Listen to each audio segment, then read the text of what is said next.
நிகழ்வை எடுத்தாலும் அந்த நிகழ்வுக்கு முன்னதாக அகவணக்கம், உறுதிமொழி இதெல்லாம் எடுத்து தான் எங்கள் கட்சியினுடைய நிகழ்வுகளை எடுப்பது வழக்கம். அதன் அடிப்படையில் இப்போது எங்கள் கட்சியின் முறைப்படி இன பற்றாளர்களுக்கும் அகவணக்கம். காக்க, இடம் காக்க, மண் காக்க, மானம் காக்க, இன்னுயிர் ஈந்த மா வீரர்கள் அனைவருக்கும் வீர வணக்கம், வீர வணக்கம், வீர வணக்கம், வீர வணக்கம்.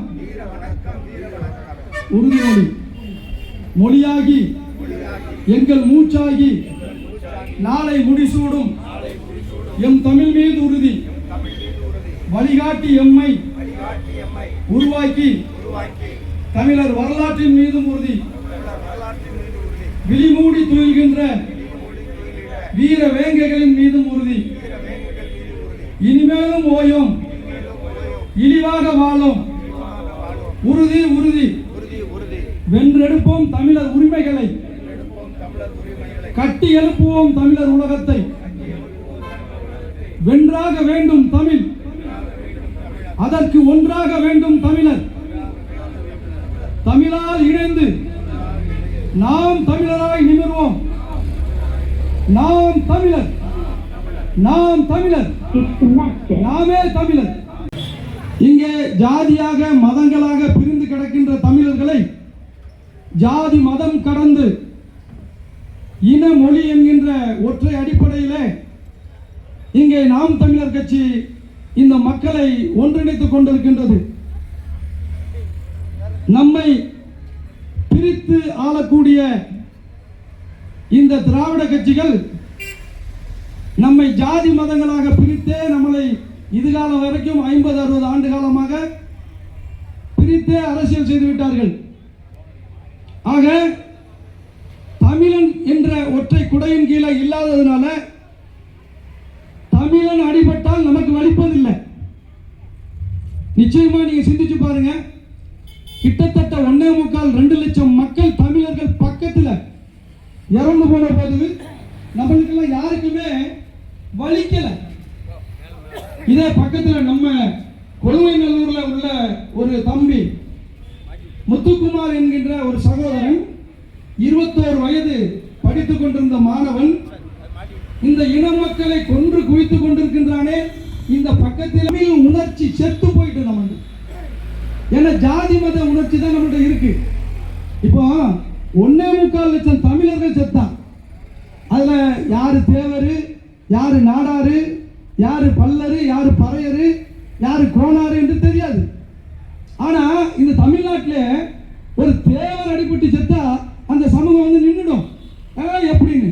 அதே மாதிரி ஒரு நாடார ஒரு பாதிப்புன்னா அந்த சமூகம் வந்து நின்றுடும். மற்ற சமூகங்களும் அந்த மாதிரி ஒரு நிலை ஏற்பட்டால் அவங்க வந்து நிற்பாங்க. ஆனா எப்போ நாம தமிழன் ஒன்றுபட்டு நின்றுக்கோம், சிந்திச்சு பாருங்க. நாம இதுவரைக்கும் தமிழன் என்று ஒன்றுபட்டு நிக்கல. நம்மளை அப்படியே ஜாதி மதம் இந்த உணர்வையே நம்மளை தூண்டி தூண்டி தூண்டி நம்மளை ஜாதிக்காரனாக மதக்காரனாக ஆக்கி விட்டுட்டாங்களே தவிர நாம தமிழர் என்ற உணர்வு இல்லாமலே வாழ்ந்துட்டோம். இதுக்கு முழுக்க முழுக்க முழுக்க இந்த திராவிடர்கள் நம்மளை அப்படியே விட்டுட்டான். இந்த திராவிடர்கள் தமிழர்களை ஒன்று சேர்ந்தாங்கன்னா நாம இந்த திராவிடன் என்று சொல்லிக்கிட்டு இங்க என்ன பண்ண முடியாது, ஆட்சி அதிகாரத்தில் உட்கார்ந்துக்கிட்டு இருக்க முடியாது. அப்படிங்கிறத தெரிஞ்சுக்கிட்டு என்ன செஞ்சுட்டான், தமிழ்நாட்டை திராவிடன் திராவிடன் திராவிடன் சொல்லிட்டு திராவிடர்கள் நம்ம இத்தனை ஆண்டுகளா ஆள விட்டுட்டோம். நம்மளும் ஏமாந்துட்டோம். உண்மையிலே சிந்திச்சு பாருங்க, யார் திராவிடர்கள்? யாருங்க திராவிடர்கள்? நம்ம திராவிடர்களா? நாம தமிழர்கள். கேரளாவில் வாழக்கூடியவர்கள் மலையாளிகள், ஆந்திராவில் வாழக்கூடியவர்கள் தெலுங்கர்கள், கர்நாடகாவில் வாழக்கூடியவர்கள் கன்னடர்கள், குஜராத்தில் வாழக்கூடியவர்கள் குஜராத்திகள். எல்லாரும் அவன் அப்பன் பேரை சொல்லும் போது மட்டும் மலையாளியை கேட்டீங்கன்னா உங்க அப்பா மலையாளிம்மா, தெலுங்கனை கேட்டீங்கன்னா உங்க அப்பன் தெலுங்கம்மா, கேட்டால் எங்கள் அப்பா கன்னடம்மா. ஆனால் நான் மட்டும் எங்கள் அப்பா தமிழன்னு சொல்கிறதுக்கு இல்லாமல் நான் எங்க திராவிடன் சொல்லணும்? நான் ஏன் திராவிடன் சொல்லணும்? நீங்கள் உண்மையிலேயே என்னுடைய சகோதரர்கள். இங்கே நீங்கள் அதிமுக இருக்கலாம், திமுக இருக்கலாம், இல்லை மாற்று கட்சிகளில் நீங்கள் எங்கே வேணாலும் இருக்கலாம். தயவு செய்து சிந்திச்சு பாருங்க. நானும் கடந்த காலங்களில் திமுக இருந்து தான் வந்திருக்கேன்.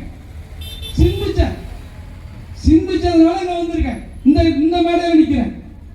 நானும் சிந்திக்காம இருந்தா அங்கேயே சொம்புதுக்கிட்டு இருந்திருப்பேன்.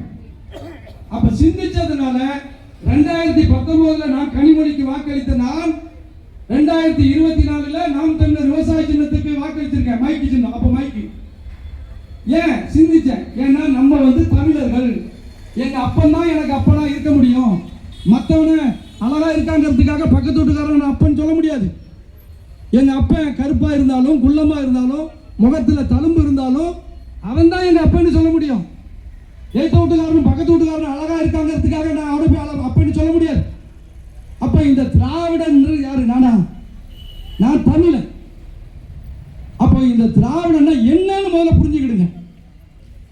மற்ற மொழி பேசக்கூடியவர்கள் தமிழ்நாட்டை ஆள்வதற்கும் வாழ்வதற்கும் இவர்கள் கண்டுபிடித்த ஒன்றுதான் திராவிடம். திராவிடங்கிறது மொழியும் இல்லை, இனமும் இல்லை. சரி, இந்த திராவிட கட்சிகள் இருக்கக்கூடிய திமுக அதிமுக இருக்கக்கூடிய கட்சியினர் கொஞ்சம் சற்று சிந்திச்சு பாருங்க. கொஞ்சம் மனசாட்சியோட சிந்திச்சு பாருங்க. அப்போ இன்றைக்கு எம்ஜிஆர் ஜெயலலிதா இவர்களுக்கு பிறகு அண்ணா திராவிட முன்னேற்ற கழகத்தில் அங்க வாரிசு இல்லாததுனால தலைமை தமிழர்கிட்ட இப்போ வந்துருச்சு. ஐயா எடப்பாடி அவர்கள்ட்ட ஐயா திராவிடன்னா என்னன்னு கேட்கப்பட்ட போது எனக்கு தெரியாதுன்னு உண்மையை சொல்லிட்டேன். ஏன்னா திராவிடன்னா என்னன்னு யாருக்குமே தெரியாது. அது உண்மையிலே சொல்ல போறான் வெட்கக்கேடான ஒரு செயல். ராமசாமி அவர்கள் தான் சாகும் காலத்தில் கூட நம்மளை பார்த்து என்ன தெரியுமா சொல்லிட்டு போனாரு? நான் சொல்லலை, அவர் தான் சொல்றாரு. தமிழர்களை நான் வேசி மகனா விட்டு போறேன்னு வெக்கப்படுறேங்க. நம்மளை பார்த்து நம்ம தமிழர்களை வேசி மகனா விட்டுட்டு போறாராம். பாருங்க, சிந்திச்சு பாருங்க. ஒரு திராவிடர் இங்க தமிழ்நாட்டில் தமிழ சனியம் பாரு, தமிழர்களை பார்த்து வேசி மக்கள் பாரு. இது எல்லாம் கேட்டுட்டு நமக்கு சூடு சொரணம் வரலன்னா என்ன? நம்ம அடிமையாகவே மாறி நிற்கிறோம். இந்த திராவிடங்கிறது என்ன? தெலுங்கர் முன்னேற்ற கழகங்க. நல்லா தெரிஞ்சுக்கிடுங்க. என் தொப்புள் கொடி தமிழ் உறவுகளும் இன்னைக்கு இந்த விஷயம்லாம் தெரியாம தான் இந்த திராவிட கட்சிகள் இருக்காங்க. தெலுங்கர் முன்னேற்ற கழகம் இன்னைக்கு 10 அமைச்சர், இன்னைக்கு திமுக தெலுங்கர்கள் 60 பேருக்கு மேற்பட்ட எம்எல்ஏக்கள் தெலுங்கர்கள். அப்ப இவர்கள் தெலுங்கர்களை முன்னேற்றி விடுறார்களே தவிர உப்புக்கு ஊர்காய தொட்ட மாதிரி நம்ம என்ன தமிழர்களை ஏமாத்தி கஞ்சி குடிச்சுக்கிட்டு இருக்காங்க. அப்ப நம்ம சிந்திச்சு பார்க்கணும். நம்ம என்ன சொல்றோம்? வாழும் உரிமை அனைவருக்கும் இங்கே உண்டு. எல்லாரும் அண்ணன் தம்பியா கூடி வாழுவோம். ஆனா இந்த மண்ணை நாங்க தான் ஆளுவோம். இது எங்களுக்குரிய மண். இது தமிழர் மண், தமிழர் பூமி. இதை நாங்க தான் ஆளுவோம் அப்படின்னு சொன்னா ஏன் இவங்களுக்கு கோவம் வருது? மக்கள் மத்தியில ஒரு எண்ணம் என்ன இருக்கு அப்படின்னு சொன்னா, நாம உழைச்சாதானே நமக்கு சாப்பாடு, எவன் வந்தா எனக்கு என்ன, இது மாதிரியான ஒரு நிலையில மக்களை மடையர்களாக்கி வச்சுட்டோம். மக்களை நம்ம உழைச்சாதான் ஒரு காசு, இல்லைன்னா எவன் வந்தாலும் இதான். அப்படி இல்லை சகோதரர்களே. நமக்கு எல்லாமே இருக்கு. இன்னைக்கு பாருங்க, உலகமே உற்று நோக்கி கொண்டிருக்குது. அரபு நாடுகள்ல ஈரானுக்கும் இஸ்ரேல் அமெரிக்காவுக்கும் சண்டை. அந்த ஈரான் மற்றும் அரபு நாடுகள் வளமா இருக்கிறாங்க. அந்த நாட்டில் ஏழைகளே இல்லை. அமெரிக்காவில் கூட ஏழை இருக்கா, அரபு நாட்டில் ஒருத்தரும் ஏழை இல்லை. என்னங்க வளம் இருக்கு அரபு நாட்டில்? என்ன வளம்? இங்க இருந்து 1 கோடி பேர் போயிருக்கான். இந்தியாவில இருந்து அரபு நாட்டில் 1 கோடி பேர் இருந்து வாழ்ந்துட்டு இருக்கான். அங்க இருந்து அந்நிய செலவணியை இந்தியாவுக்கு அனுப்பிட்டு இருக்கான். அங்க என்ன இருக்கு? ஒரு மண்ணும் இல்லை. மண்ணு மட்டும் கல்லுமா தான் இருக்கு. அங்க விவசாயம் கிடையாது, ஒண்ணும் கிடையாது. வெறும் பெட்ரோல். அந்த பெட்ரோலை வைத்துக்கொண்டு, ஒரே ஒரு வளத்தை வைத்துக்கொண்டு அங்க உள்ள மக்கள் அனைவரையும் ராஜா மாதிரி வாழ வைக்கிறான். இங்க நமக்கு என்ன வளம் இல்லை. எம்ஜிஆர் பாண்ட மாதிரி என்ன வளம் இல்லை இந்த திருநாட்டில், ஏன் கையை ஏந்த வேண்டும் வெளிநாட்டில்? அப்ப நம்ம எல்லா வளத்தையும் வச்சுக்கிட்டு நம்மளை ஏழ்மையிலே வச்சுக்கிட்டு இருக்காங்கன்னா என்ன அர்த்தம்? சிந்திச்சு பாருங்க. நீங்க கடந்த காலங்களில் இன்னைக்கும், நான் சின்ன பிள்ளையா இருக்கிற காலத்துல இருந்து நானும் பார்க்குறேன், எனக்கு 57 வயசு ஆகுது. இந்த குடிசை வீடுகள், ஓட்டு வீடுகள்லாம், அந்த சோறுகள்ல என்ன எழுதியிருப்பாங்க? ஏழைகளின் சின்னம் இரட்டை இலை, ஏழைகளின் சின்னம் உதயசூரியன், இப்படிதான் எழுதியிருப்பான். இன்னைக்கும் அந்த வீடு அப்படியே தான் இருக்குது, அந்த எழுத்து அப்படிதான் இருக்குது. அவன் ஏழையாவே இருக்கான். ஆனா இவன் மட்டும் பெரிய கோடீஸ்வரன், எண்ணி பிடிக்க முடியாத அளவுல. எப்படி ஆறான்? ஒரு தேர்தலில் நின்று கவுன்சிலர் ஆன உடனே, ஒரு தேர்தலில் நின்று எம்எல்ஏ ஆன உடனே அவனுக்கு எப்படிதான் இவ்வளவு கோடி ரூபாய் வருதுன்னு யோசனை பண்ணீங்களா? நம்மளுக்கு அரசியல் புரிதல் இருக்கிறதா? தேர்தல் வந்தா 1000 2000 தர்றானா போதும்.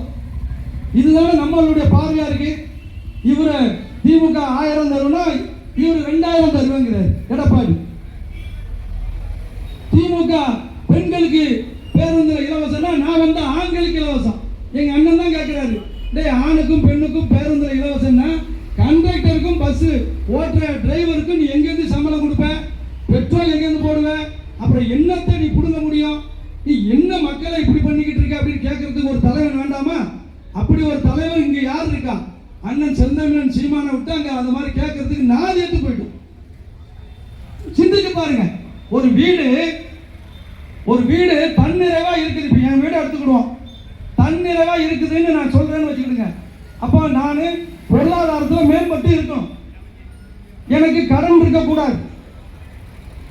எனக்கு கார் வாங்குறேன், பைக் வாங்குறேன், எனக்கு சொந்த வீடு இருக்குது அப்படின்னு சொன்னா எனக்கு கடன் இல்லாமல் இருந்தால் நான் நிம்மதியா இருப்பேன். அப்ப வீடு எப்படி கடன் இல்லாமல் இருந்தா நிம்மதியா இருக்குமோ அது போலதான் நாடுல கடன் இருக்கக்கூடாது. நிதி 3 கோடி ரூபாய் ஆண்டுக்கு, வருஷத்துக்கு 15 கோடி. அப்ப 15 கோடி 63 லட்சம் ரூபாய் தான் ஒரு எம்எல்ஏக்கு அரசாங்கம் கொடுக்குது. ஆனா தேர்தல் வந்துட்டா இந்த திமுக அதிமுக 40 கோடி 50 கோடி தேர்தலில் செலவு செய்யறாங்க. நல்லா சிந்திச்சு பாருங்க. 40 கோடி 5 வருஷத்துக்கு 15 கோடி ரூபாய் தான் அரசாங்கம் ஒதுக்குது. இவங்க எப்படி 40 கோடி 50 கோடியை செலவு செய்து ஒரு எம்எல்ஏ ஆகணும் துடிக்கிறாங்களே.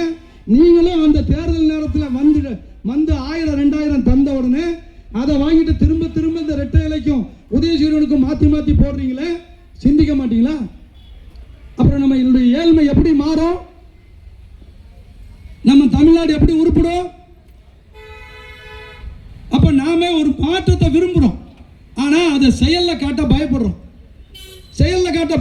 கோழையா நீண்ட காலமா நம்ம தமிழன் நீண்ட காலமா அடிமையா இருந்ததுனால பழகி போச்சு. அதனாலதான் எங்க அண்ணன் இப்ப என்ன பண்றாருன்னா, மண்டையில குட்டி என்ன போன்றவர்கள்லாம் திருத்திருக்காரு. அவர் 2016 முதல்ல தேர்தல் அரசியல் நிற்கார். நமக்கெல்லாம் அப்போ சீமானா யாருன்னே தெரியாது. சத்தியத்தை பேசணும். ஏன்னா சத்தியம் பேசக்கூடிய மகன் சீமானை பின்பற்றி போறோம் நம்ம. அப்ப நம்மளும் சத்தியம் பேசணும், போய் பேசக்கூடாது. இந்த பொதுமக்கள் மேடையில் நம்ம நிற்கிறோம், உங்க முன்னிலையில் நாங்கள் நிற்கிறோம்னா சத்தியத்தை பேசுறோம். புரியுதுங்களா? அந்த சத்தியத்தை இந்த மக்கள்கிட்ட எடுத்து பேசி 15 ஆண்டு காலமாக அரசியலுக்கு 10 ஆண்டு. 2016 வெறும் 4.5 லட்சம் ஓட்டு. ஆனா 2024 36 லட்சம் பேரை மண்டையில குட்டி என்ன போல உள்ள திருத்திருக்காரா இல்லையா? ஆனா இப்போ என்ன சொல்றானோ, சீமான் நல்லா பேசுறாரு, நல்லா தான் இருக்குது, ஆனா அவர் கூட்டணி வைக்கணும்.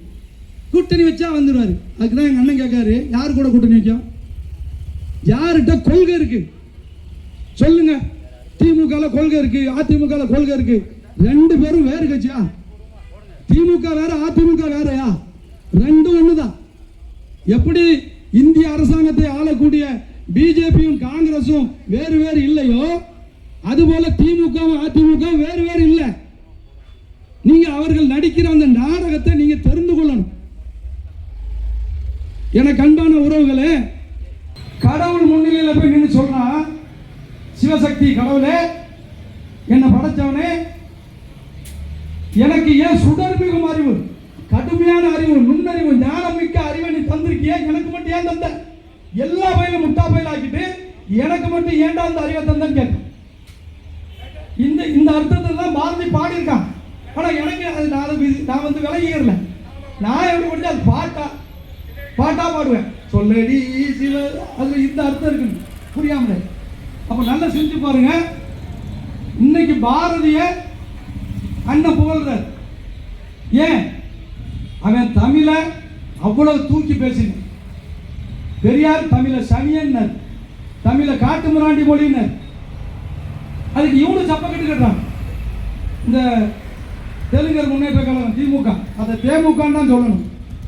அவன் சொல்றான், இல்லை காட்டு முராண்டி மொழின்னு ஏன் சொன்னார் தெரியுமா? ஏன்பா சொன்னாரு?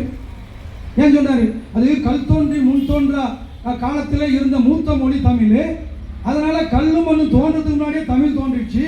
அதனால தான் இப்படி அவர் விளக்கம் சொல்லியிருக்காரா? காட்டு, இப்படி சொல்லியிருக்க. நீ எதுக்குடா விளக்கம் கொடுக்குற? நீ அப்படி சொல்லியிருந்தா காட்டு, நாங்கள் ஏற்றுக்கிறோம். அவர் அப்படி சொல்லலை. இது சனியங்கிற, தமிழை பார்த்து சனியங்க. 1.25 வரியில உலக அளந்து வச்சு திருக்குறளை பார்த்து மலர்னு சொன்னவர் தான் இந்த ஈவேரா. ஈவே ராமசாமி நாயக்கர். அவங்க எல்லாம் ஜாதியில் இருப்பாங்க. நம்மளை ஜாதியா பிரிச்சு வச்சிருவோம். ஏன்னா தமிழை ஒன்றுபடக்கூடாது. பல்லரும் பறையரும் தேவரும் கோணாரும் நாடாரும் நாம எல்லாம் ஒன்றுபட்டா இவங்களுக்கெல்லாம் ஏது வாழ்க்கை? வெறும் 24,000 பேர் தான் இருக்கிறாங்க. கருணாநிதி குடும்பத்தில் உள்ள ஜாதியில தமிழ்நாட்டில் வெறும் 24,000 பேர். ஆனா அவங்க குடும்பத்துக்குள்ளேயே 2 அமைச்சர், அண்ணன் முதலமைச்சர், இன்னொன்று துணை முதலமைச்சர். எவ்வளவு கேவலம்! ஏங்க நான் என்ன சொல்றேன், நீங்க திமுக கூட வாக்களிங்க. திமுக ஒரு தமிழர் தலைமை வருவாங்க. திமுக ஒரு தமிழன் தலைமை. இன்னைக்கு அதிமுக வந்துருச்சு, திமுக வருமா? அவங்க வம்சாவளியை பெருக்கி வச்சுக்கிட்டு இருக்காங்க. இன்ப நிதி வரைக்கும் நம்ம தமிழர் ஒரு ஆளு துறைமுருகங்கிறவரு இன்ப நிதி போது எவ்வளவு வெறி வருது தெரியுமா? ஏன்னா உணர்வு வந்துருச்சு. அதுக்கு முன்னாடி நான் கூட அப்படித்தான் சொல்லியிருப்பேன். இந்த உணர்வு எனக்கு இல்லை அப்படின்னா திமுக இன்ப நிதி முதல்வராக்கி பார்க்கணும்னு தான் சொல்லியிருப்பேன். ஆனா நமக்கு இப்ப இருக்கிற உணர்வு அப்ப இல்லை. சீமான் தான் வந்து மண்டல குட்டு குட்டு குட்டு, நீ தமிழ, நீ தமிழ, நீ தமிழ, நீ முஸ்லீம் இல்லை, நீ கிறிஸ்தவம் இல்லை, நீ பல்லர்னு பறையர்னு தேவர்னு நாடார்னு கோணார்னு செட்டியார்னு இப்படி ஜாதியா பிரிஞ்சு கிடக்காத, நீ எல்லாம் தமிழ. இன்னைக்கு அண்ணன் 234 தொகுதிக்கும் வேட்பாளர் அறிவிச்சிருக்காரு. தயவு செய்து அதை உற்று நோக்கி பாருங்க. தயவு செய்து யார், அதாவது வண்ணாறு நாவீதரு குயவரு இப்படி உங்களுக்கெல்லாம் இது நாள் வரைக்கும் அரசியலமைப்பு உருவானதுல இருந்து உங்களுக்கெல்லாம் எவனும் சீட்டு தரல. யாராவது கொடுத்துருக்காங்களா? நீங்க எல்லாம் ஓட்டு போடுற கருவியா மட்டும்தான் இருந்தீங்க. ஆனா உங்களுக்கெல்லாம் ஓட்டுரிமையும் வந்து உங்களை எம்எல்ஏ வாக்கி அழகு வச்சு பார்க்கணும்னு உங்களுக்கு சீட்டு கொடுத்துருக்காரு. ஆனா இந்த திமுக காரன் நீங்க கேட்டீங்கன்னா நாம் தமிழர் கட்சி கொடுப்பாங்க, ஏன் ஜெயிக்கவா போறாங்க அப்படிமா. அவங்க ஜெயிக்கவா போறாங்க அதனால கொடுப்பாங்க. சரி ஜெயிக்கிற போற நீ கூட, நீ ஜெயிக்க தானே போற, திமுக அதிமுக ஜெயிக்க, நீ கூட அந்த மக்களுக்கு பிரதிநிதித்துவத்தை கூட. நாம் தமிழர் கட்சி தேடி தேடி பார்த்து கொடுக்குது, தேடி தேடி பார்த்து கொடுக்குது. இங்க திருச்செந்தூர் தொகுதியில 5 முறை நீங்க அண்ணாச்சி அனிதா ராதாகிருஷ்ணன் அவர்களுக்கு வாக்கு செலுத்திட்டீங்க. ஆனா 5 ஆண்டுகளுக்கு ஒரு முறை நீங்க கணக்கு போட்டா 15 கோடி, 25 ஆண்டுகளுக்கு கணக்கு போட்டீங்கன்னா மொத்தமே 75 கோடி தான் அவருக்குன்னு அரசாங்கம் நிதி ஒதுக்கி இருக்கு. இன்னைக்கு ஐயா அண்ணாச்சி அனிதா ராதாகிருஷ்ணன் சொத்து 75 கோடியா, 75,000 கோடி இருக்கு. இன்னைக்கு அவர் மேல பல ஊழல் வழக்கு. இதுக்கெல்லாம் காரணம் யாரு? உங்கள்கிட்ட வந்து ஓட்டுக்கு நம்ம மாமே மச்சான் தெருவில் உள்ளவன் திமுக இருக்கிறவன் ஓட்டுக்கு 2,000 3,000 உங்க வீட்டுக்கு வந்து தந்தவொடனே சரி சரி சரி போட்டுடுறோம், சீட்டு தானே போட்டுடுறோம், ரெட்டையில தானே போட்டுடுறோம் அப்படின்னு போட்டீங்கல்ல, அதுதான் காரணம். அதுக்கு தான் சொல்றேன், உங்களை பயம் காட்டுவாங்க. இந்த நீங்க ஓட்டு எங்களுக்கு போட்டீங்களா இல்லையான்னு எங்களுக்கு தெரிஞ்சுக்க முடியும்னு பயம் காட்டுவான். ஒரு மன்னவனையும் தெரியும். நீங்க தாராளமா தமிழனும் தமிழச்சியும் கண்டிப்பா இந்த தேர்தலில் துட்ட இறைச்சி விடுவாங்க. கண்டிப்பா நீங்க என்ன செய்யணும், ஒரு திமிர் இருக்கணும் உங்களுக்கு. நான் தமிழன் தான் அப்படிங்கிற திமிரோட விவசாய சின்னத்துக்கு வாக்களிக்கணும். என்ன 3 முறை ஒவ்வொரு நாளும் சாப்பிடுறோம், ஒரு நாளைக்கு 3 முறை சாப்பிடுறோம். இந்த உணவு எப்படி வருது? விவசாயியின் வேர்வையில வருது. அந்த நன்றிக்காக நீங்க என்ன செய்யணும்? இந்த முறை நீங்க விவசாய சின்னத்துக்கு வாக்களிக்கணும். நீங்க அளிக்கிற வாக்கு உங்க வாழ்க்கையை மாற்றக்கூடியதா இருக்கு. சத்தியமா சொல்றோம். இந்த பாருங்க, எங்க கட்சியின் வேட்பாளர் தங்கை அவர்கள், எங்க கட்சியின் வேட்பாளர் தங்கை ஒபீலியா அவர்கள் இதோ உங்கள் முன்னேறிய வந்திருக்கிறார். அந்த தங்கையின் கரத்தை வலுப்படுத்து. தயவு செய்து இதுவரைக்கும் நீங்க போட்டதெல்லாம் போதும். தயவு செய்து மாத்துங்க, உங்க முடிவை மாத்துங்க, சிந்தனை மாத்துங்க. திரும்ப திரும்ப சொல்றேன், அவங்க தர்ற காசு உங்க காசு, உங்க பாக்கெட்ல இருந்து எடுக்க போறாங்க. வெற்றி வேட்பாளர் தங்கை ஒபீலியா அவர்கள் இப்போது மேடையிலே வீட்டிற்கும்படி அவர்களை அழைக்கிறேன். தங்கை அவர்கள் தான் திருச்செந்தூர் தொகுதியின் சட்டமன்ற வேட்பாளர் அவர்கள். இவர்களுக்கு விவசாயி சின்னத்திலே நீங்கள் வாக்களித்து பெருவாரியான வாக்கு வித்தியாசத்திலே நீங்கள் வெற்றி பெற செய்ய வேண்டும். தங்கை அவர்கள் படித்த தங்கச்சி. உங்களுக்காக இன்றும் இன்னைக்கு அவர்கள் வாழும் பகுதியிலே பணி செய்து கொண்டிருக்கிறார். மக்கள் பணி செய்து கொண்டிருப்பவர் அவர்களை தான் எங்கள் அண்ணன் இந்த திருச்செந்தூர் சட்டமன்ற தொகுதிக்கு வேட்பாளராக தேர்ந்தெடுத்து உங்களுக்காக நிறுத்தியிருக்கிறார். அவர் உங்களுக்கு பணி செய்ய வேண்டும் என்பதற்காக வந்திருக்கிறார். உங்க வீட்டு பிள்ளை, உங்கள் சகோதரி. இன்றைக்கு சமூக நீதி பேசக்கூடிய எவரும் செய்ய முடியாத ஒரு சாதனையை அண்ணன் செய்து கொண்டிருக்கிறார். 117 பெண்கள், 117 ஆண்கள் சரித்திர சாதனையை செய்யக்கூடிய ஒரே கட்சி நாம் தமிழர் கட்சியாக இருக்கின்றது.